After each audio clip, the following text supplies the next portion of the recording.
자, 오늘 나눌 주제는 이제 사도 바울이 이제 예루살렘에서 핍박당하는 그 이야기를 다뤄드리도록 하겠습니다. 사도행전 21장부터 21장 27절부터 23장 끝부분까지 범위입니다. 자, 우리 지난 강의에서 이제 바울은 야고보의 권유에 따라서 이제 4명의 이 나실인 지원자들의 결례를 후원하고 또 그들의 결례 의식에 후견으로 함께합니다. 바울에 대한 그 예루살렘 교회의 율법주의에 속한 성도들의 좀 의심이 있었습니다. 여러분 말씀드린 것처럼 이방인과 달리 예루살렘 교회는 여전히 율법에 대해서 지킬 것은 지키고 또 예수님대로 믿는다. 동시에 두 가지를 한다라는 생각을 가진 사람들이 참으로 많았습니다. 아마 예루살렘 교회의 대다수가 아마 그런 생각을 가진 것 같습니다. 그래서 그들이 이제 바울이 이방인 세계에서 행한 그런 행동에 대한 소문을 듣고 바울이 율법을 폐기하는 것을 주장하는 사람이 아닌가, 그러니까 율법 폐기론자라는 의심을 가졌습니다. 그래서 야고보 사도는 장로들과 함께 사도 바울에게 권면을 합니다. 그들의 어떤 시선도 있고 하니 바울이 절대로 율법을 이렇게 비방하거나 율법을 포기한 사람이 아니라는 것들을 나타내 보일 것을 좀 권면을 합니다. 그래서 이제 사도 바울은 그들을 의식하고 또 그들에 대한 오해를 풀고자 그 4명의 그 나실인 그 지원자들의 정결례 의식을 후원하고, 정결례를 하기 위해서는 머리를 깎고 또 제사를 드리는 그런 행위가 필요한데, 그 모든 것에 이제 경비를 내주면서 후견인의 역할을 이제 감당합니다. 그 이야기가 이제 지난 시간에 다뤄드렸어요. 생각나시죠? 민수기 6장 13절부터 18절까지는 나실인으로서 이제 구별하는, 서약을 하고 구별하는 그 의식들이 이렇게 설명이 되어 있습니다. 자, 이와 같은 것을 했다라는 것입니다. 그래서 이제 성전에서 이들이 어떻게 하냐면은 성전 그림이 6번 그림을 한번 올려주세요. 6번 그림에 보시면은요, 여러분 이제 보시면은 그 여인의 뜰이라고 보이시나요? 그러니까 외곽 말고 그 안쪽에 정말 진짜 성전이 보면 여인의 뜰이라고 보이시죠? 그러니까 성전이 있고 그 바깥들이 여인의 뜰입니다. 그 여인의 뜰의 남쪽 모서리 부분, 그러니까 여러분 보시기에 바로 앞에 보이는 모서리 부분에 거기에 방이 하나 있어요. 방이 있어서 거기서 나실인 결례 의식을 합니다. 이 결례 의식이라는 게 뭐냐면은 정결탕 아시죠? 유대인들은요, 이렇게 하나님 앞에 나아갈 때, 특히 제사장 같은 경우는 몸을 깨끗하게 목욕탕에서 씻어요. 그래서 정결탕에서 목욕을 깨끗이 하는 것을 가리켜서 정결례 의식이다라고 합니다. 근데 보통 이제 가정집에서는 몸을 닦지 않고 집에 들어가기 전에 돌로 된 항아리에다가 물을 담아놓고 그것을 퍼서 손과 발을 닦죠.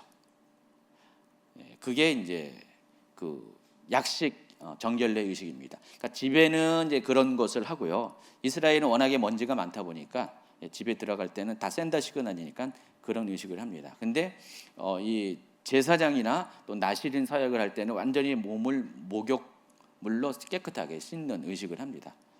그래서 여러분 그 세례 요한이 속했던 에세네파 같은 그런 종파들은요, 이걸 매일매일 했대요.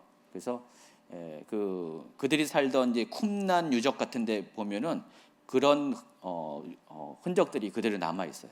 쿰난에 보면은 에세네파가 살던 동굴이 있는데 거기에 보면은 이제 이 정결탕들이 지금도 발견이 됩니다.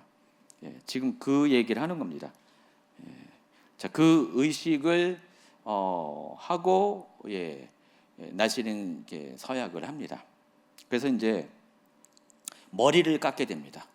이제 나실인 하겠다고, 이제 나실인 하면은 최하 30일부터 더 많은 시간 동안 자기가 서약을 하는 거예요. 지금 우리가 뭐 선교를 가잖아요. 1년 동안 선교 단기 선교 가겠습니다. 중기 선교 가겠습니다 하면은 1년 동안 갔다가 오죠. 그 시간을 지키잖아요. 아무리 어렵고 힘들어도 안 돌아와요. 자주 안 돌아오고 버텨내서 1년을 갔다 옵니다. 여러분도 1년 동안 뭐 봉사활동을 이제 교회 봉사 이렇게 작정을 하죠. 또 선교 구제 후원을 작정하죠. 끝까지 지키고 계시나요? 중간에 포기하는 분이 조금 있는데 끝까지 1년 동안에 약속한 것을 지키고 다 이것도 어떻게 보면은 나실인과 같은 비슷한 그런 하나님 앞에 서원한 거죠. 그래서 이 나시인들은 최단기 30일부터 자기가 원하는 시간 1년, 2년도 상관없이 그렇게 해요. 그래서 그 나시인이 되면은 머리를 깎으면 안 돼요. 나시린 기간 동안에는 머리를 깎고 안 됩니다. 여러분 그 나시린 중에서 유명한 사람이 한 명 있습니다. 구약 시대 삼손은 평생 나시린이에요. 그러니까 태어나서부터 그 부모가 그 삼손을 나시린으로 되게 특별히 구별했습니다. 그래서 삼손은 평생 머리를 깎지 않은 거였어요. 그리고 그 깎지 않은 머리를 통해서 하나님께서 특별한 능력을 주었죠. 그래서 머리를 딱 깎는 순간에 삼손의 능력이 사라져 버렸잖아요. 그래서 이 나시린들은 자기가 정해진 기간을 딱 정해놓고 그것을 위해서 한 일주일 동안 목욕을 하고 매일같이 목욕을 하고 하면서 서약을 준비합니다. 나시린으로서 시작하는 디데이를 준비해요. 그리고 디데이 날 딱 맞춰서 머리를 깎고요. 그리고 또 그 하나님 앞에 제물을 드립니다. 제물을 드려서 그때부터 나시린 삶의 카운터가 시작되는 거예요. 짧게는 30일부터 1년, 2년 이렇게 자기들이 서원한 기간을 채우게 됩니다. 자, 그 이야기가 나와 있고요. 그 일에 이제 사도 바울이 후견인이 된 거예요. 머리 깎는데 거기 이제 비용도 들고 제물을 드리는데 비용 들고 막 이런 것들을 후원함으로써 사도 바울도 율법을 지키는 사람이구나라는 것들을 사람들 앞에 나타내 보이고자 했다는 것입니다. 사도 야고보의 권면에 의해서 그랬습니다. 그래서 이제 사도행전 21장 26절에 보면은 바울이 이 사람들을 데리고 이튿날 그들과 함께 결례를 행하고, 그러니까 목욕을 하고 같이 성전에 들어가서 각 사람을 위하여 제사 드릴 때 결례 기간이 만기된 것을 신고했다. 그러니까 일주일의 시간이 다 채워졌다. 그래서 이제 그다음부터 이제 나실인 그 서약대로 이제 살겠다라고 하는 겁니다. 그래서 머리를 그때 이제 깎게 되거든요. 자, 이 모든 것들을 성전에서 주관을 합니다. 자, 그래서 이제 나신이 결례 기간이 다 채워지는 바로 그때가 언제냐면은 마침 오순절이 가까우는 때였어요. 여러분 알겠지만은 3차 전도 여행에서 사도 바울이 서둘러서 많이 왔죠. 에베소에 들리지 않고 에베소 장로들을 밀레도에 초청해서 마지막으로 만나고 서둘러서 유대 땅으로 왔잖아요. 그 이유가 오순절 전에 도착하려고, 오순절 전에 예루살렘에 가려고 그렇게 서두른 거였어요. 그래서 이제 유대인의 명절인 오순절이 정말로 코앞에 가까이 왔습니다. 사도 바울이 서두른 것처럼 세계 각처에 흩어져 있는 이 디아스포라 유대인들도 이 오순절 명절을 지키기 위해서 속속들이 예루살렘으로 모여들고 있었습니다. 제가 예전에 마태복음 강의 때 설명한 것처럼 평상시 예루살렘의 인구는 6만 명 정도밖에 안 됐는데 이 명절 기간 동안에는 무려 100만 명까지 모입니다. 엄청나게 모이죠. 그래서 빈 방이 없는 거예요. 예수님도 그래서 마국간에서 출생한 겁니다. 그런데 그들 중에 아시아는 소아시아를 의미한다 그랬죠. 터키 지금의 중서부 지역에 위치하는 그 지역에서 온 유대인들도 있었는데, 특히 이 중에서 에베소 출신의 유대인들이 바울에 대해서 너무나 잘 알고 있었어요. 바울은 에베소에 무려 3년 기간을 머물러 있었는데 3개월 동안은 유대인 회당에서 복음도 전하고 예수에 대한 증거도 하고 또 여러 가지 논쟁도 했고요. 거기서 이제 3개월 동안 있으니까 이제 바울을 싫어해서, 잠깐만 그런 말을 하니까 에베소에 있는 유대인들이 싫어해서 바울이 이제 거기서 더 이상 그 유대인 회당 모임에 참여하지 못하고 두란노 서원, 두란노 서원이 이제 지금 현재 셀주크 도서관 자리라고 했죠. 거기서 2년 동안을 무려 2년 동안을 계속해서 사람들을 앞에 거의 매일같이 나와서 사람들에게 예수님에 대해 얘기하고 기독교의 복음에 대해서 막 성경에 대해서 계속 이야기하는 시간이 2년 동안을 가졌습니다. 적어도 회당에서 3개월 또 두란노 서원에서 2년. 웬만한 에베소 사람들은 바울에 대해서 모르는 사람이 없을 겁니다. 그리고 그 주변에 소아시아에 있는 사람들도 에베소에 들렸다가 그런 바울의 모습을 늘 목도했기 때문에 소아시아에 있는 유대인들도 바울에 대해서 알 사람은 다 알고 있었어요. 자, 그런 바울이 마지막 이제 에베소에서 떠나오기 직전에 아주 그냥 큰 소동이 있었잖아요. 원형극장에서 수만 명의 사람들이 거기 2만 5천 명 수용하는 그 원형극장에 사람들이 전부 다 이유도 모르고 다 모여들어가지고 알고 봤더니 이제 바울 때문에 모인 거잖아요. 그 때문에 바울이 아주 유명한 인사가 됐습니다. 그럼 에베소 사람 치고 바울 모르면은 간첩이었어요 그때. 그래서 그런 너무나 유명한 인물이었던 바울이 예루살렘에 왔더니 바로 거기 있네요. 그들의 눈에 이제 바울이 목격이 된 겁니다. 더군다나 에베소 출신의 또 이방인인 드로비모라는 사람도 바울과 함께 같이 있는 거예요. 이 성경에서는 드로비모가 바울과 함께 시내에 있다라고 했는데 실은 이제 드로비모가 있던 장소는 이방인의 뜰에 있었던 것이 이제 더 유력합니다. 자, 5번 슬라이드 보시면은요. 헤롯 성전은요, 당시 헤롯 성전은 솔로몬 성전의 규모를 확대해가지고요, 엄청나게 큰 규모로 지어졌습니다. 지금 여기 성전의 안뜰이라고 표시한 데 있죠. 이곳이 예전에 이제 솔로몬 성전 시대의 고만한 사이즈였어요.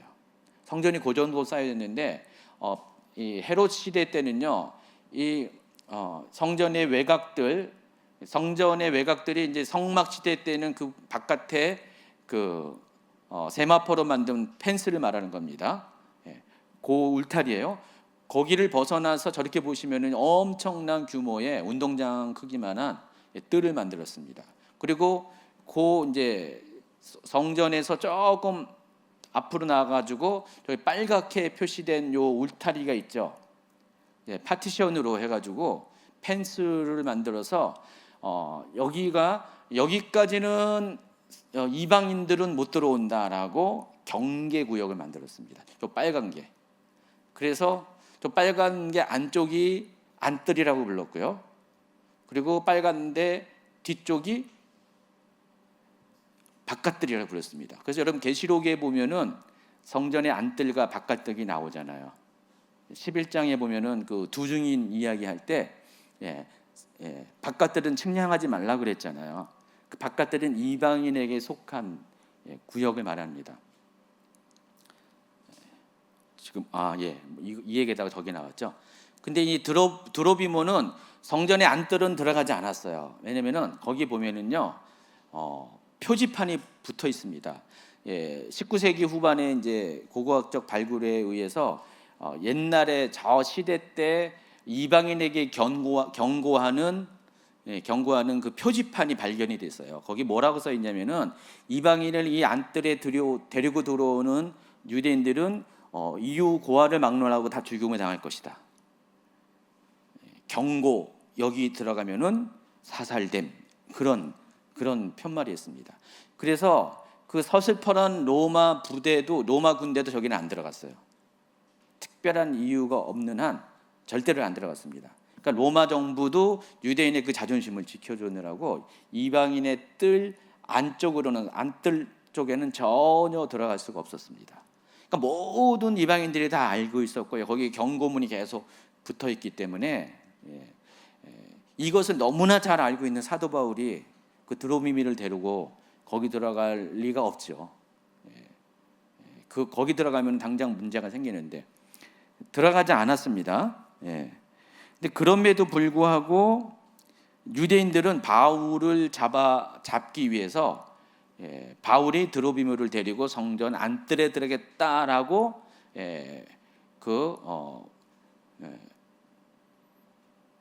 덮어 씌운 겁니다. 덮어 씌워가지고 사람들을 막 선동하는 거예요. 근데 이 일을 누가 했냐면은 에베소 출신의 소아시아에서 온 헬라파 유대인들이 지금 이 일을 막 하는 거예요. 그래서 그 예루살렘에 있는 다른 유대인들에게 전부 다 선동을 해서 바울이 저 드로비모를 데리고 성전 안뜰에 들어갔다라고 해서 막 선동을 합니다. 그래서 사람들이 이것 때문에 흥분을 한 겁니다. 흥분을 해가지고 그놈이 누구야 하면서, 그러니까 그림 8번 보시면은요, 저 인간이야, 저 인간. 저기 바울이거든요. 저 인간이라고 하면서, 그래서 9번 그림은 바울을 이렇게 목을 잡고 바울을 이렇게 데리고 성전 밖으로 끌고 나가서 그때부터 이제 소란이 크게 일어나게 됩니다. 그래서 자, 이 장면을 누가 봤냐면은 로마 군대 초병이 왔습니다. 여러분 13번 그림을 보여주시면은요, 지금 저기 여러분 예루살렘 가면 저 모형을 볼 수 있어요. 미니어처예요. 저거는 예루살렘 보면은 그 성전 박물관 쪽이었나? 제가 정확하게 어디 아마 그쪽일 거예요. 거기 보면 저렇게 조그맣게 미니어처를 만들어놨어요. 그러니까 옛날 그 예수님 당시에 1세기 때의 예루살렘 거리를 저렇게 재현해놓은 미니어처가 있습니다. 되게 조그맣습니다.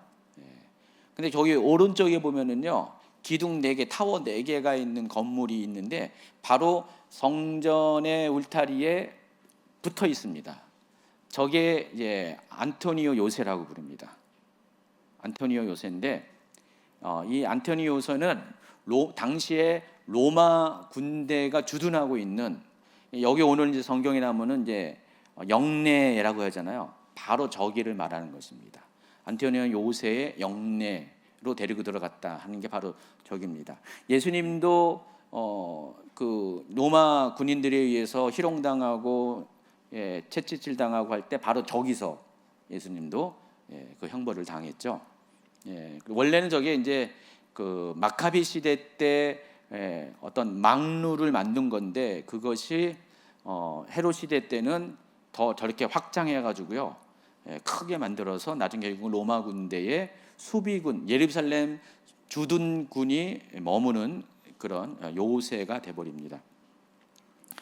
그래서 지금 저렇게 높잖아요. 지금 여러분 예루살렘 그 성전의 성벽 높이도 엄청 큰데 저 그 망루 높이가 아마 10m 이상이 될 겁니다. 10 몇 미터가 될 거예요. 굉장히 한 4, 5층 높이의 높은 망루인데 4개씩이나 있어요. 그래서 로마 군인들은 이 망루에 올라가가지고 4군데 다 초병이 올라가가지고요, 지금 예루살렘 성전에서 뭐 하고 있나 유대인들을 감시합니다. 그리고 사방에서 지금 예루살렘 성에 뭔 일이 일어난 걸 전부 다 감시하고 있는 거예요. 그런 목적으로 사용되고 있습니다. 거기서 이제 지금 이렇게 근무자가 예루살렘 성전의 상황들을 쭉 지켜보고 있는데, 사람들이 수천 명이 막, 수천 명까지 아니겠죠, 수백 명 이상이 막 모여가지고 막 소리 지르고 막 와작짓걸하고 막 뭔가 누구 한 명을 막 이렇게 멱살을 잡고 끌고 가면서 막 때리고 막 짓밟고 하는 이 장면을 본 거예요. 그래서 이거 보통 일이 아니다, 큰 일이다 해서 이 초병이 이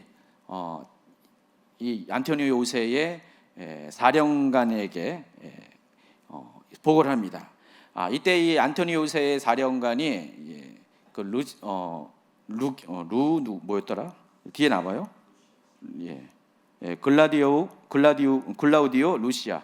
이 루시아라는 이 천부장이 요 주둔군의 사령관이었어요.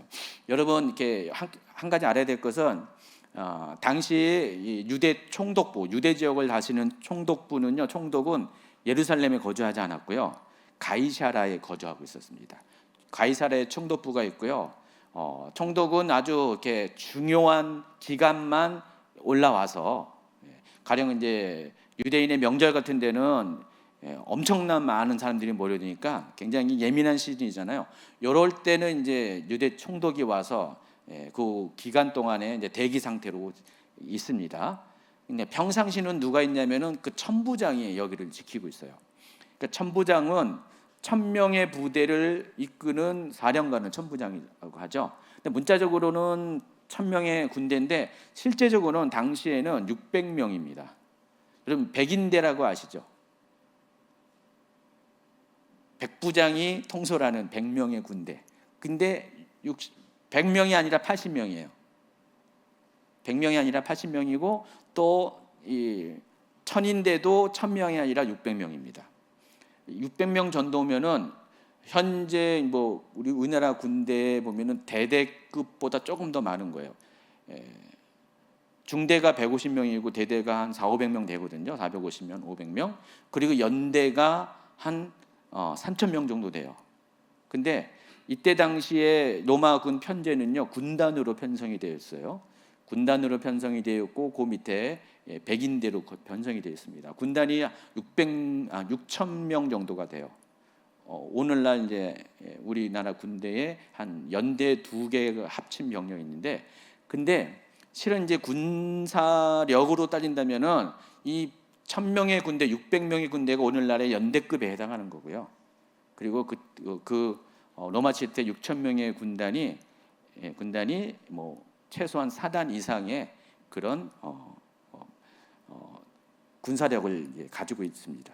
그리고 이제 100명, 70, 80명으로 구성된 이 백인대가 한 대대급이라고, 오늘날 대대급이라고 보시면 돼요. 그래서 이 천인대의 수장인 이 천부장이 예루살렘에 주둔하면서 예루살렘의 질서 유지를 담당하고 있습니다. 그러니까 600명의 군인이 지금 예루살렘에 주둔하고 있었습니다. 그래서 이 사령관이, 이 천부장이 이것을 보고 보고를 받자마자 급하게 백부장 시야의 백부장들을 데리고 급하게 지금 거기 위에서 안토니오 요사에서 급하게 내려옵니다. 그래서 아마 어디로 갔냐면은 아까 이제 13번 그 사진을 보여주시면은요 오른쪽, 동쪽이죠. 저기서는 동쪽이죠. 동쪽에 이제 문이 있어요. 동쪽 문을 따라가지고 담장을 따라가지고 삥 돌아가지고 요 앞에 보면 계단처럼 층계처럼 보이는 데 있죠. 요 문을 통과해가지고 동문을 통과해서 바로 갔습니다. 아마 보고를 받자마자 뛰어 내려가면은 한 빨리 달려가면 5분 정도면은 도착할 수 있는 그 시간대입니다. 그러니까 5분 만에 5분 대기조가 된 거죠. 5분 만에 쫙 가서 거기 그 소동의 현장에 들어갑니다. 그런데 이제 이 유대인들이 막 바울을 막 이렇게 막 때리고 있는데 갑자기 그냥 로마 군대가 막 들어닥치니까 깜짝 놀랐겠죠. 깜짝 놀래가지고 바울 때리는 것을 멈추게 됩니다. 그 장면이 11번, 12번 그림입니다. 바울을 막 때리고 있는데 로마의 군대들이 막 오니까, 그리고 이제 천부장이, 아마 여긴 백부장이겠죠. 12번 보면은 백부장이 딱 이제 가로막고 있어요. 이 장면입니다. 뭐 이 상황들을 충분히 이해하시겠죠?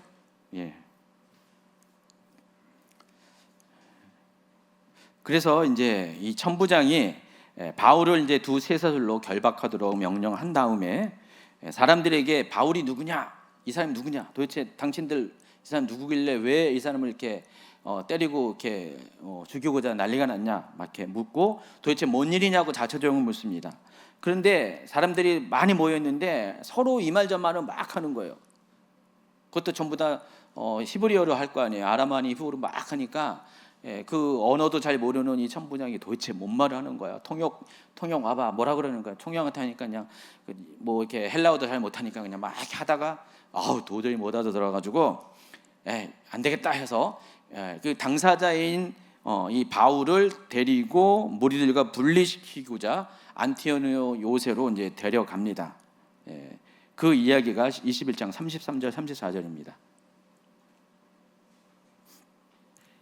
이에 천부장이 가까이 가서 바울을 잡아 두 쇠사슬로 결박하라 명하고, 그가 누구이며 그가 무슨 일을 하였느냐 물으니, 무리 가운데서 어떤 일은 이런 말로 어떤 일은 저런 말로 소리치거늘 천부장의 소동으로 말미암아 진상을 알 수 없어 그를 영내로 데려가라 명하니라. 이미 이제 이 유대인들의 폭행으로 인해서 바울은 많이 상처를 받은 것 같아요. 그래서 이제 군사들에게 들것에 들려갈 정도로 많이 맞았어요. 자, 그런 상황에서 백성들은 계속해서 들려가는 이 바울을 쫓아다니면서 죽여라, 죽여라, 바울 죽여라, 바울 죽여라 하면서 외치고 계속해서 소동을 핍니다. 자, 안토니오 요새로 이제 바울을 이제 데리고 들어가기 직전에 바울은 이제 헬라어로 천부장에게 말을 합니다. 37절 이하. 바울을 데리고 영내로 들어가려 할 때 바울이 천부장에게 이르되 내가 당신에게 말할 수 있느냐 이르되 네가 헬라 말을 아느냐. 스케페구 39절 읽어주세요. 바울이 이르되 나는 유대인이라 소비 아닌 길르기아 다소시의 시민이니 청컨대 백성에게 말하기를 허락하라. 천부장이 지금 막 이 소동을 보면서 이제 유대인들 간에 문제 있기 때문에 바울을 그냥 그저 그런 사람, 무슨 나쁜 짓을 저지른 사람이라고 봤는데 갑자기 바울이 유창한 헬라어로 내가 당신에게 말을 할 수가 있냐라고 이게 하는 거 깜짝 놀란 거예요.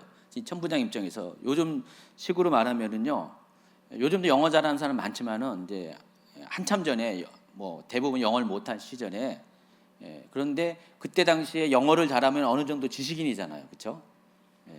근데 갑자기 촌놈인 줄 알았는데 지금 바울이 그러잖아요. 나는 소읍이 아닌 촌동네가 아닌 작은 마을이 아닌 길리기아의 그 수도인 다소시의 출신 사람이다.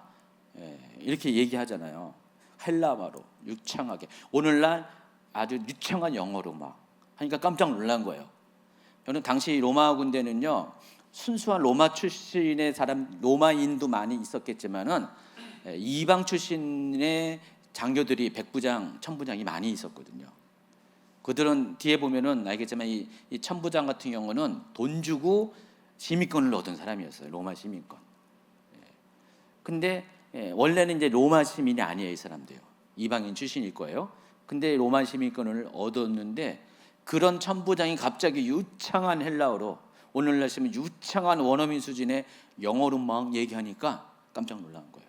그래서 바울을 다시 보고 그러면은 바울이 원하는 대로 백성들에게 자신에 대해서 변호할 기회를 이제 주는 거예요. 지금 바울은 지금 자신의 행동에 대해서 변호할 기회조차 못 갖고 갑자기 성난 무리들에 의해서 말도 못하고 이제 그냥 두드러 맞으면서 이런 일을 당하고 있었거든요. 그래서 바울이 자기가 백성들에게 변호할 기회를 가져달라고 했고, 그래서 이제 안토니오 요새로 들어가기 직전에 그 층계에서 어디냐고요? 그 20번 20번 그림 보여주세요.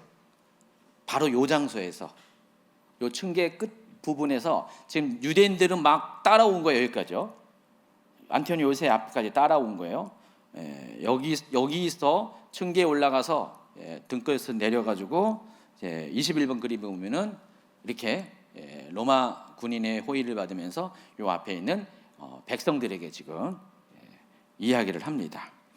그래서 사도행전 22장 1절부터는 여기서 행한 바울의 연설이 소개가 됩니다.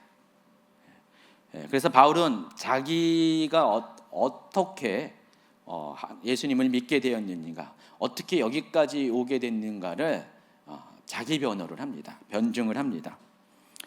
그래서 두 가지의 이야기를 하는데, 자, 1절부터 16절까지는요 읽지는 않겠습니다. 근데 3절까지만 읽어주세요. 부여음들아, 내가 지금 여러분 앞에서 변명하는 말을 들으라. 그들이 그가 히브리 말로 말함을 듣고 더욱 조용한지라. 이어 이르되 나는 유대인으로 길르기아 다소에서 났고 이 성에서 자라 가말리엘의 문화에서 우리 조상들의 율법에 엄한 교훈을 받았고 오늘 너희 모든 사람처럼 하나님께 대하여 열심히 있는 자라. 4절 5절 내가 이도를 박해하여 사람을 죽이기까지 하고 남녀를 결박하여 옥에 넘겼노니 이에 대제사장과 모든 장로들이 내 증인이라. 여기까지요. 자, 이 말을 합니다. 자기가 원래 어떤 사람이었는지.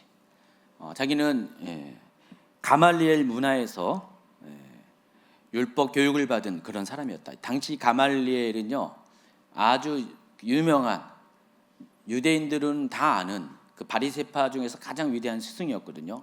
온건한 사람이었습니다.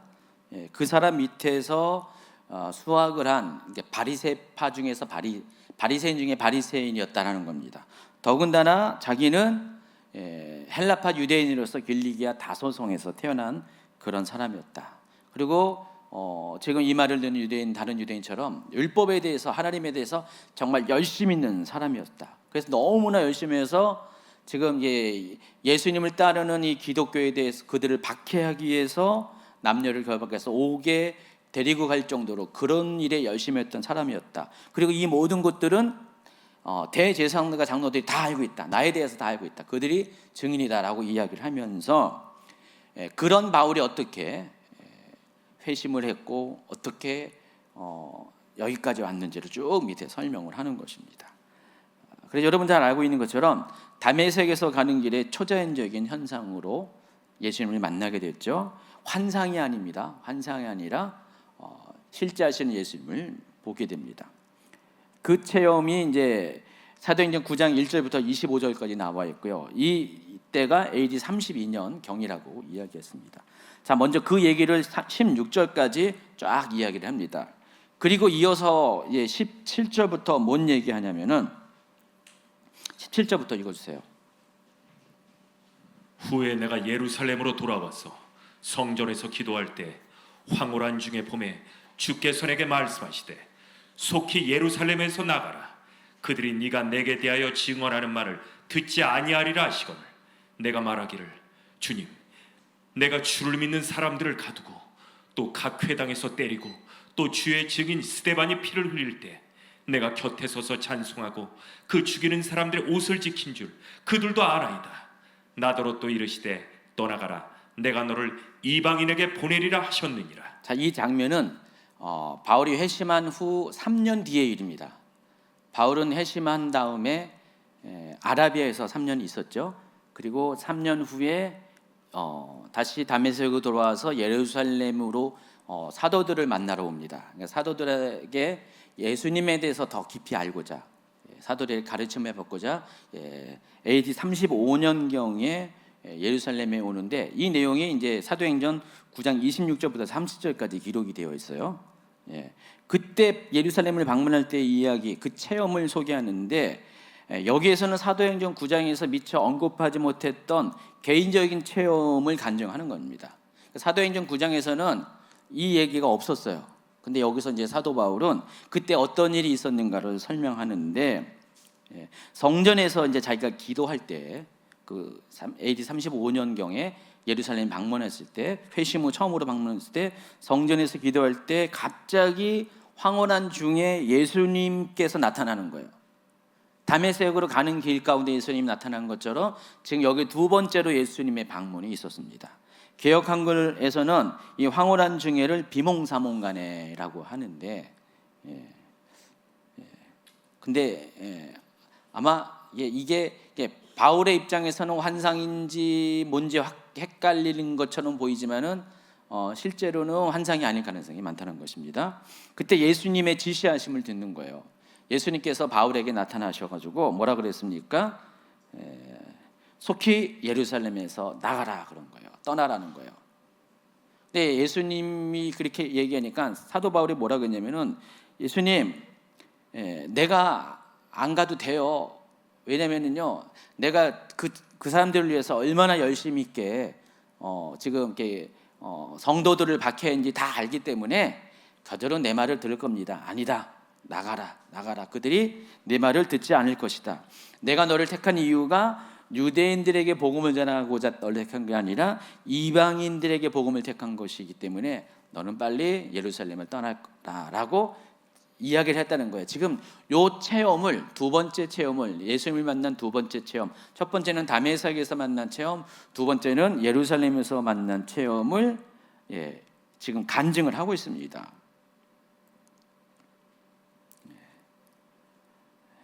자, 근데 이 같은 간증과 고백을 들은 유대인들은요, 극단적인 분노를 표출합니다. 바울이 이 얘기를 하니까 22절, 23절.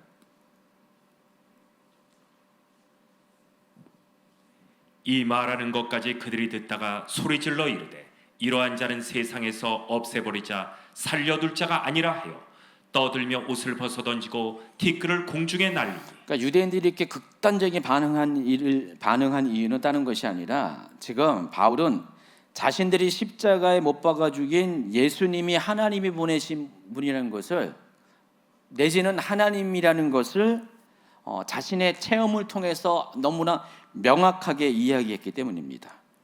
그래서 지금 이들이 지금 바울에 대해서 분노한 이유는 이건 신성 모독이다. 어떻게 우리가 죽인 그 예수를, 거짓 선지자 예수를, 그러니까 자기들 입장에서는 거짓 선지자 예수를 어떻게 하나님으로 이렇게 생각하고 간증하냐라는 지금 그런 이야기를 하는 것이에요. 그러니까 그들의 입장에서는 바울의 이 고백이 신성 모독에 해당한다고 생각했고 이 부분에 대해서 분노했던 것입니다. 그래서 오히려 더 얘기를 듣기 전보다 더 이들이 분노해가지고 거의 이성을 잃을 정도로 막 분노한 거예요. 상황을 딱 보니까 천부장이 이 유대인들 앞에 이 바울을 두면 큰일 날 것 같아요. 당장 뭐 찢어 죽일 것 같은 그런 아주 험악한 분위기라서 천부장은 이제 바울을 안티오니 요새로 급히 데리고 들어갑니다. 그리고 바울에게 도대체 어떤 일인지, 지금 바깥에서는 히브리어로 계속 얘기했잖아요, 바울이요. 그 때문에 상황이 어떻게 돌아갔는지 정확하게 보이지만은 분위기상 굉장히 험악하니까 바울에게 이제 신문합니다. 도대체 뭔 일이 있길래 지금 저들이 저렇게 난리시냐고 하면서 채찍질해서 신문하라고 백부장에게 맡깁니다. 그래서 백부장은 이제 바울을 가죽줄로 신문대에 맵니다. 자, 보시면은 여기 글이 나와 있죠. 31번. 예수님도 이 안토니 요새 영내에서 저런 식으로 이렇게 줄에 매어가지고 등을 이렇게 대고 채찍질 당한 거잖아요. 똑같은 거, 예수님이 그런 것처럼 똑같이 지금 그 장면입니다. 그래서 이제 막 때리려고 했을 때 바울이 25절 6절부터 이렇게 얘기합니다. 가죽줄로 바울을 매니 바울이 곁에 서 있는 백부장더러 이르되 너희는 로마 시민된 자를 죄도 정하지 아니하고 채찍질할 수 있느냐 하니 백부장이 듣고 가서 천부장에게 전하여 이르되 어찌하여 하느냐 이는 로마 시민이라 하니 천부장이 와서 바울에게 말하되 네가 로마 시민이냐 내게 말하라 이르되 그러하다. 천부장이 대답하되 나는 돈을 많이 들여 이 시민권을 얻었노라. 바울이 이르되 나는 나면서부터라 하니 신문하려던 사람들이 곧 그에게 물러가 죽었다 큰일 났어. 천부장도 그가 로마 시민인 줄 알고 또 그 결박한 것 때문에 두려워하니라. 당시 로마법에 의하면은요, 로마 시민은 아주 큰 혜택이 있습니다. 1등 시민이기 때문에 재판 없이 어떤 그 벌을 당하면 안 돼요. 결박당하는 것도 안 됩니다. 그러니까 로마 시민에게 만약 그렇게 했다, 그러면 큰일 나는 거예요. 그러니까 로마라는 이 국가에 대한 이 존엄을 무너뜨리는 것이에요. 그러니까 로마 시민에 대한 아주 프라이드가 상당했죠. 지금 이 사람은, 이 천부장은 바울이 앞전에 자기는 소읍이 아닌 길리기아 다소에서 출생한 사람이다, 거기 시민이다라고 거기까지만 들었어요. 거기는 이제 헬라 헬라 지역이잖아요. 아직은 터키가 그때는 헬라 지역이었죠. 헬라 지역이었는데 시민이라는 얘기를 안 했어요. 근데 갑자기 여기서 이제 뚱딴지 같이 바울이 자기는 시민권을 갖고 있다니까 깜짝 놀란 거예요. 나는 돈 주고 샀는데, 나는 나면서부터인데, 그러니까 나면서부터인 시민권 받은 사람한테 돈 주고 시민권 받은 사람이 이렇게 잽이 안 되는 거예요. 그러니까 깜짝 놀랐어요. 그래서 두려움을 가졌다는 것입니다. 그래서 이때부터 이제 천부장의 태도가 확 바뀌어요.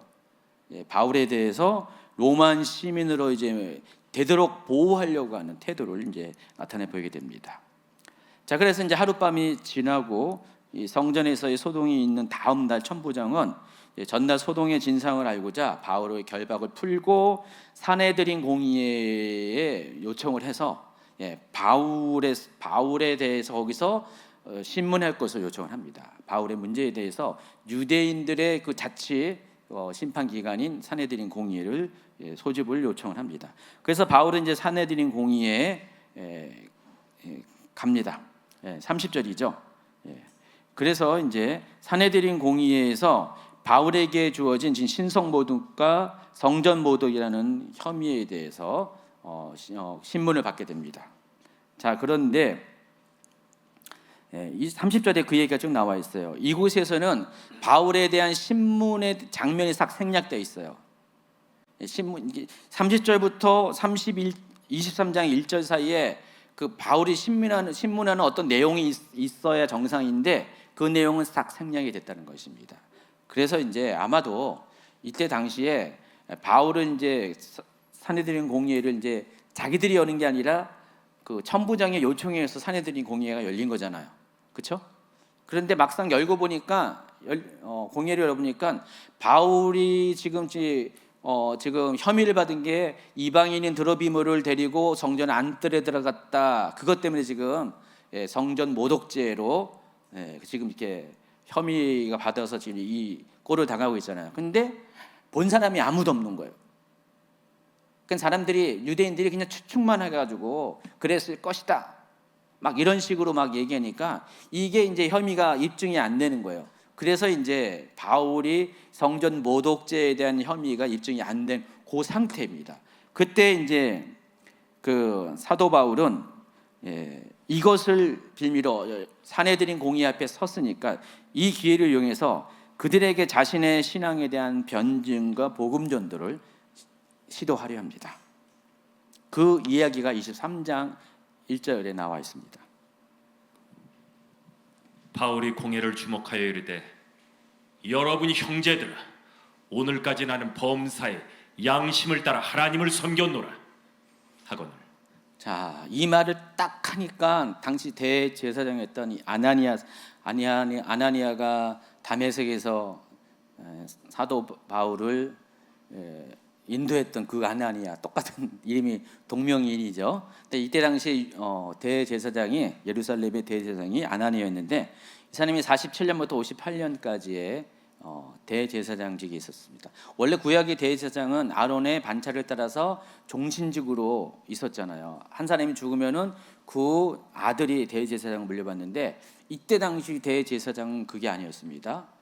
임명직이었어요. 돈 주고 막 삽니다. 그래서 이때 대제사장은 거의 정치인이었어요. 근데 이 아나니아라는 사람이 그와 같이 이제 대제사장 자리에 있었는데 성격도 난폭하고요. 그러니까 종교인이 진짜 이렇게 신앙인이 아니에요. 그냥 정치인이에요. 정치인. 이때 당시 대제사장은요. 성격도 난폭하고 탐욕스럽고요. 아주 술수에 능한 사람입니다. 그래서 유대인들도 다 싫어하는 그런 사람이었대요. 요세푸스의 보고에 의하면은. 그런데 이 아나니아가 사도 바울이 오늘까지 나는 범사의 양심을 따라 하나님을 섬긴다니까 딱 하니까 이게 하면서 기분 나쁘다고 옆에 사람한테 그 말 못하게 하려고 입을 때리라고 그런 거였어요. 못하라고 입을 치라고 한 건데 바울은 그런 아나니아의 위선을 지적합니다. 그 내용이 3절에 쭉 나와 있어요. 이건 중요한 내용이 아니라 통과하고요. 그래서 이제 사내들인 공의회가 이제 사람들이 있으니까 바울은 그때 이 장면을 보면서 뭔 생각을 하냐면은 사내들인 공의회 구성 인원들이 반반은 아니지만은 사두개인과 바리새파로 구성이 되어 있거든요. 한쪽은 사두개파, 한쪽은 바리새파인데 지난번에 이야기한 것처럼 바리새파와 사두개파는 신앙 색깔이 많이 달라요. 신앙 노선이 상당히 다릅니다. 평소에는 서로 대립했고 으르렁거리고 싸우고 있었어요. 근데 이들의 신앙 노선 중에서 가장 다른 점이 뭐냐면은 사두개파는 철저한 현실주의입니다. 죽으면 끝. 근데 바리새인은 어떻게 합니까? 죽은 이후의 세계를 믿습니다. 그래서 부활을 믿어요. 사도 바울이 이 상황 가운데 이 얘기를 꺼내는 거예요. 23장 6절 바울이 그중 일부는 사두개인이요 다른 일부는 바리새인인 줄 알고 공회에서 외쳐 이르되 여러분 형제들아 나는 바리새인이요 또 바리새인의 아들이라 죽은 자의 소망 곧 부활로 말미암아 내가 신문을 받노라. 사도 바울은 자기가 바리새인이고 아버지도 바리새인이고 나는 그냥 처음부터 바리새인이었고 내가 지금 이 신문을 받은 이유가 내가 죽은 자가 부활했다라는 그 말을 했다고 신문을 당한다라고 하는 거예요. 그러니까 이 말을 들은 바리새인이 어떻게 합니까? 저 사람도 바리새인인데 우리가 그렇게 지금 사두개인과 싸우고 있는 신앙적으로 싸우고 있는 그 죽은 자의 부활 때문에 그 말을 했다고 지금 신문을 당한다니까 너무 기가 막힌 거예요. 우리 편인데. 그래서 바리새인들이 어떻게 해요? 바울 편에 갑자기 들게 됩니다. 그래서 바울을 지지하는 바리새파와 바울을 치고자 하는 사두개인 간의 분쟁이 일어나는 거예요. 서로 막 이렇게 논쟁을 벌이면서 이 사람은 죄가 없다, 바리새파들은 죄가 없다, 혐의가 없다 그러고 사두개인은 아니다 하면서 막 싸우게 되는 겁니다. 그래서 그 다툼 가운데 회의가 진행이 안 되게 됩니다. 이 장면을 지켜본 이제 천부장은 바울을 보호하고자 또 호위해서 안티오니오스로 다시 데리고 들어가는 거예요. 23장 10절이죠. 지금 아까 싸우는 장면이 40번 슬라이드 나와 있습니다. 지금 바리새파와 사두개파가 지금 서로 막 싸우고 있는 거예요. 바울이 한 말을 꺼낸 것 때문에 부활에 관한 논제 때문에.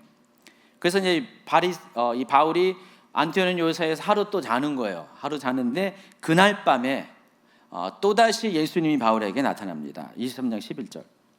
그날 밤에 주께서 바울 곁에 서서 이르시되 담대하라 네가 예루살렘에서 나의 일을 증언한 것 같이 로마에서도 증언하여야 하리라 아까 하시니라. 사도 바울이 유대인들에게 그 안티오니오스에 올라가는 층계에서 두 가지 간증을 했잖아요. AD 32년에 첫 번째 회심할 때 다메섹으로 가는 길에서 예수님을 만난 사건, 또 3년 뒤에 예루살렘에서 성전에서 기도할 때 예수님을 만난 사건, 그 얘기를 했잖아요. 근데 지금 이때가 AD 57년이거든요.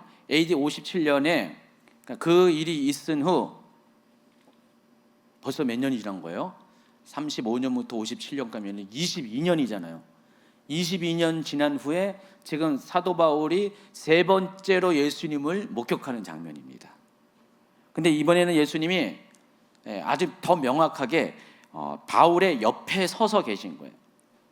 예수님이 옆에 계셔가지고요, 바울에게 담대하라, 내가 예루살렘에서 나의 일을 증언한 것 같이 로마에서도 증언하리라. 그러니까 다음에 사도 바울이 나아갈 길을 지금 지시하시는 장면입니다. 앞서 제3차 전도 여행에서 사도 바울의 길을 인도하신 분이 누구였습니까? 궁극적으로는 하나님이지만은 성령님께서 계속해서 감동을 주시고 성령에서 이렇게 하라 저렇게 하라, 앞으로 네가 여기 예루살렘으로 들어갈 거고 거기서 고난을 당할 거다. 또 성령의 감동에 의해서 들어있는 제자들이 그렇고 또 선지자 아가보도 이야기하고 여러 사람들이 계속 사도 바울이 예루살렘에서 공경을 당할 것을 계속해서 성령의 감동에 따라서 말하게 하심에 따라서 경고하고 예언을 했었잖아요. 계속 성령이 인도했는데 요 장면에서는 지금 예수님이 옆에 딱 나타나셔가지고 사도 바울에게 지금 이 상황을 설명하고 어떻게 네가 다음번에 어떤 사역을 할 것인가에 대해서 이야기를 하고 있습니다. 그래서 여러분 이제 이 장면을 보면서 아마 여러분도 이제 이런 경험을 하신 분이 계실 거예요. 여러분의 인생을 살고 신앙의 여정을 갔는데 어느 때는 성령의 감동하심에 따라서 하나님의 뜻을 지시함을 받을 때가 있고요. 어떨 때는 어떻게 예수님이 여러분에게 나타나시지 않습니까?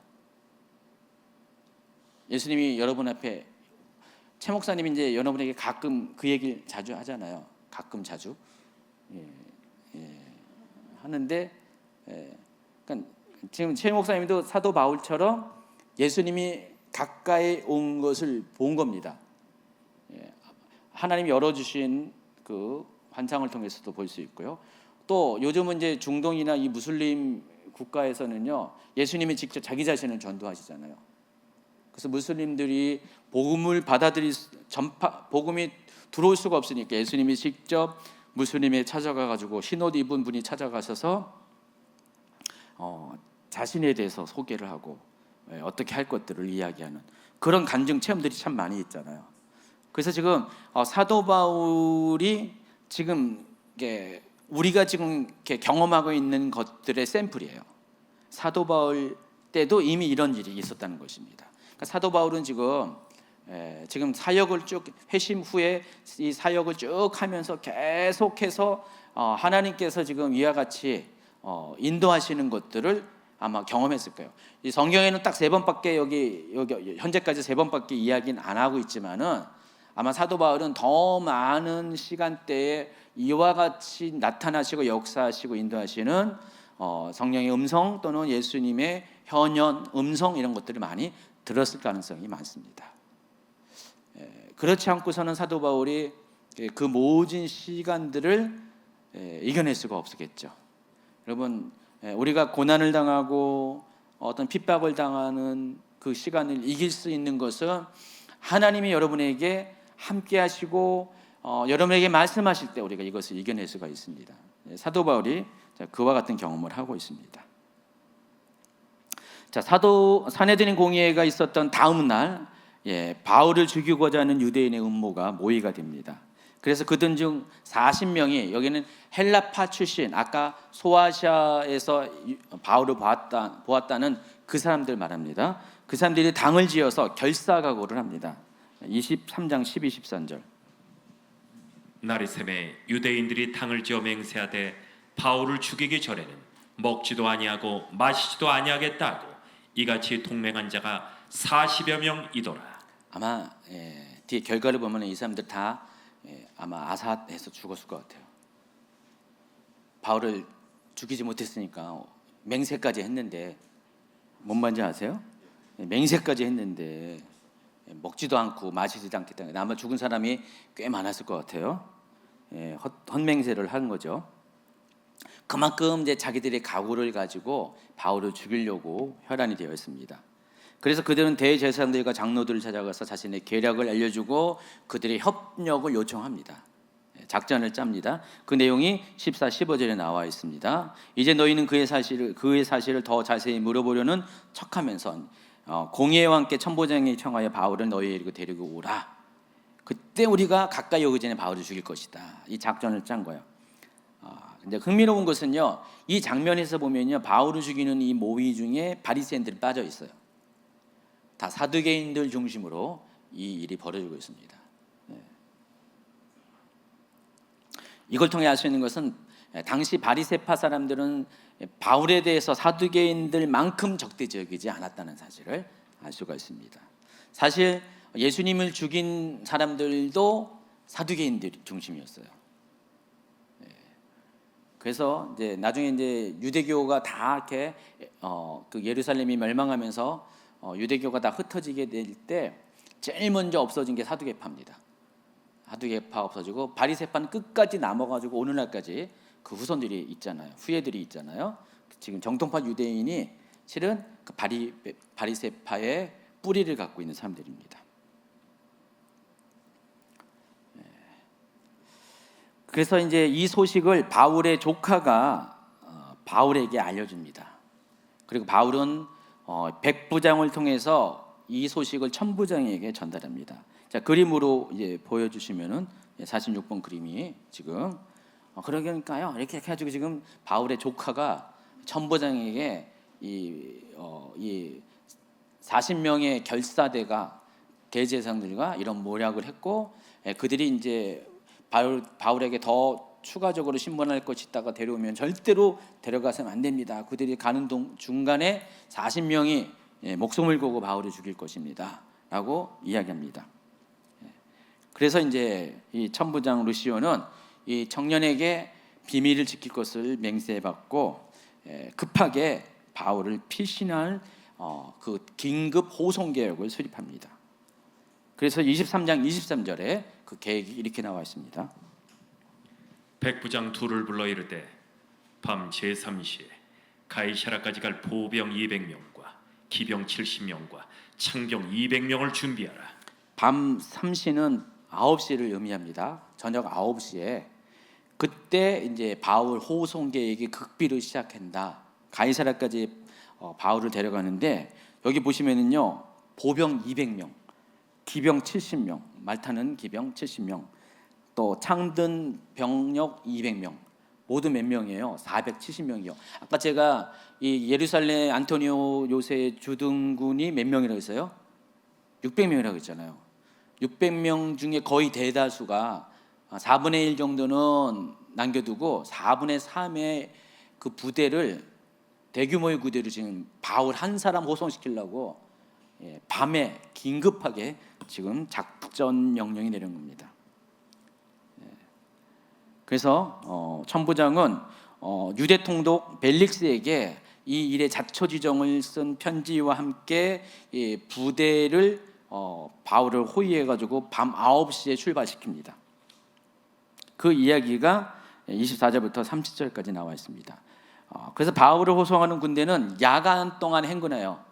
그래서 아침 무렵에 밤 9시에 출발해가지고 아침 무렵에 어디 도착하냐면은 안디바드리라는 곳에 도착하는데, 안디바드리가 55번 그림에 보면은 안트파트리스라는 요 지역입니다.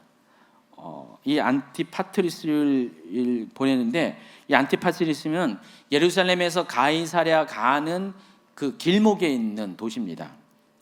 예루살렘에서 56km 떨어진 곳이에요. 헤롯이 자신의 아버지 안티파스를 기리기에서 건축한 도시에다가 아버지의 이름을 가지고 도시명을 지은 겁니다. 그런데 무려 56km, 여러분 야간에 56km, 제가 군대 있을 때 야간 행군을 해본 적이 있었는데 40km 정도 행군했는데, 여러분 40km도 힘들거든요 야간에. 근데 56km를 밤 9시에 출발해가지고 아침 무렵에 도착했다. 거의 달려가듯이, 거의 뛰어가듯이 움직인 거예요 보병들. 아마 바울 때문에 이 보병들이 아주 그날 난리가 났을 겁니다. 56km로 지금 뛰어가듯이 그냥 바울을 후송한 거예요. 그래서 안티파트리에 도착한 다음에 거기 지도를 보면은 거기까지는 아마 구릉지대를 통과해가지고 지금 쭉 내려온 거예요. 지금 평지까지 내려온 겁니다. 그리고 거기서부터는 이제 보병은 거기까지 호송을 하고, 이제 남은 기병들이 바울을 데리고 말을 타고 모두 한꺼번에 말을 타고 가이사랴까지 한 39km 정도 되는데, 빠르게 아마 전부 다 모두가 다 말 타고 아마 달렸으면 몇 시간 안에 가이사랴에 도착을 할 겁니다. 39km 정도, 한 2시간 정도면은 도착할 가능성이 많습니다. 그래서 가이사랴에 도착해서 편지를 총독에게 드리고 바울을 그 앞에 세웁니다. 천부장의 루시아의 보고서를 받은 벨릭스는요 바울의 신변을 확인하고 이렇게 말합니다. 34절 35절. 총독이 읽고 바울더러 어느 영지 사람이냐므로 길리기아 사람인 줄 알고 이르되 너를 고발하는 사람들이 오거든 네 말을 들으리라 하고 헤롯궁에 그를 지키라 명하니라. 이제 9장 35절로 이제 23장 35절로 23장이 끝나는데, 오늘 이제 본문이 끝나는 거예요. 여기 장면을 보면은 총독이 이제 바울에게 기본적인 거, 너 고향 어디야?라고 묻고 난 다음에 이제 내용을 쭉 편지를 봤잖아요. 보고서를 본 다음에 벨릭스가 이렇게 말합니다. 만약에 너를 고발하는 사람이 오게 되면은 내가 네 편이 될 거다. 걱정하지 마. 내가 네 편이 될 거야. 너 로마 시민 맞잖아 하면서, 난 유대인 편이 아니거든. 네 편이 될 거야 하면서 지금 안심하면서 바울을 헤롯궁에다가, 지금 헤롯궁이 당시에 로마 총독이 주둔하는 관저였습니다. 그 방 하나를 아마 내줬을 겁니다. 감옥에 갇히지 않고, 아직은 이제 무슨 뭐 이렇게 재판받는 건 아니기 때문에 헤롯궁에 그를 두고 지킬 것을 명령합니다. 자, 이와 같이 하나님께서는요 지금 제3차 전도 여행 중에 바울에게 나타나셔서 지시하셔서 예루살렘으로 갈 것을 계속해서 이야기합니다. 성령께서 계속해서 얘기했고, 여러분 기억나시죠? 그 두로아에서 아소까지 가는 약 30 몇 킬로 되는 한 8시간 정도, 32km죠. 8시간 되는 거리를 사도 바울은 밤새 드로아에서 설교를 하고 나서 낮부터 밤새 아침까지 설교를 하고 잠도 안 자면서 피곤한데도 배 타고 가지 않고 동행자들은 전부 다 배 태워보면서 자기는 드로아에서 아소까지 8시간 되는 거리를 도보로 혼자 걸으면서 어떤 특별한 시간을 가졌다고 했습니다. 제가 그것을 마치 뭐와 비교한다고 그랬어요? 예수님이 겟세마네 동산에서 마지막 십자가를 앞두고 십자가를 져야 되냐 말아야 되는 하나님과 밀당을 하는 그 시간대와 비슷하게 바울은 그 시간을 통과했어요. 그리고 결단을 했습니다. 자기가 예루살렘 가면은 이런 일을 당하고 자칫 죽을 수도 있을 아주 공경에 처하는데 지금까지 겪었던 것 비교할 수 없는 아주 곤란한 상황에 처할 것인데 그럼에도 불구하고 성령님의 인도함을 따라 나는 가겠다라고 결심을 하고 여기까지 왔잖아요. 그리고 실제로 예고한 그대로, 예언한 그대로, 경고한 그대로 사도 바울은 이런 공경을 당했어요. 아까 거의 맞아서 쓰러졌어요. 맞아가지고 들것에 실릴 정도로 두드려 맞았어요. 유대인들에게 수백 명 이상의 유대인들이 바울 한 명 잡겠다고, 어떤 사람은 목을 잡고 어떤 사람은 팔을 잡고 어떤 여자는 몰래 와가지고 꼬집고 핥히고 뭐 등등 해가지고 아주 수모를 다 당하고 여기까지 왔습니다. 근데 이 과정 중에 또 뭔 일이 있냐? 하나님께서 오히려 이방인을 통해서 바울을 보호하십니다. 유대인들은 바울을 핍박합니다.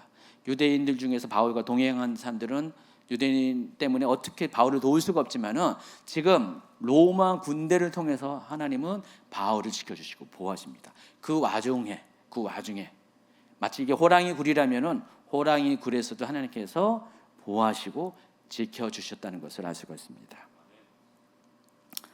앞으로 이제 이 사도 바울은 이 가이사랴에서 한 2년 동안을 거기서 이제 감옥에서 지내게 되고 2년 후에 거길 떠나가지고 로마로 이제 죄수의 신분으로 미결수의 신분으로 로마를 향해 갑니다. 그런데 지금까지 또 이 장면들을 과정을 다 살펴보면은요, 가는 곳곳마다 바울은 어떻게 해요? 계속해서 복음을 전해요. 지금 잡혔잖아요. 예루살렘에서 잡혔죠. 잡혔는데 그 회중들 앞에서도 복음을 전하고요. 사내들인 공의 앞에서도 복음을 전하고요. 24장에 다음 주에 다룰 24장에 보면은 유대 통족 벨릭스에게도 또 복음을 전해요. 또 가면서 배를 타고 가면서 배 안에 있는 사람한테도 복음을 전하고요. 또 잠깐 도착한 섬에서도 복음을 전하고, 그리고 로마에 도착해가지고 2년 동안을 셋집에 살면서 그 연금 상태에서 거기서도 복음을 전하고요. 사도 바울은요, 정식으로 전도 여행을 떠날 때도 마찬가지고, 자 이와 같이 핍박당하고 감옥에 갇히고 이런 모든 상황 가운데 기회가 있든 없든 간에 복음을 전하는 삶을 삽니다.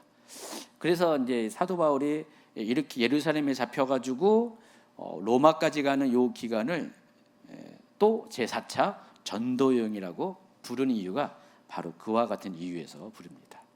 그리고 하나님은 그런 사도 바울을 계속해서 지키시고, 목숨이 정말 하나님이 허락한 그 시간대가 가까우기 전까지 하나님은 계속해서 사도 바울을 지켜 보호하시고 성령께서 길을 인도하시고 때로는 예수님이 나타나셔서 말씀하시고 위로하시고 격려하신 일들을 행하십니다.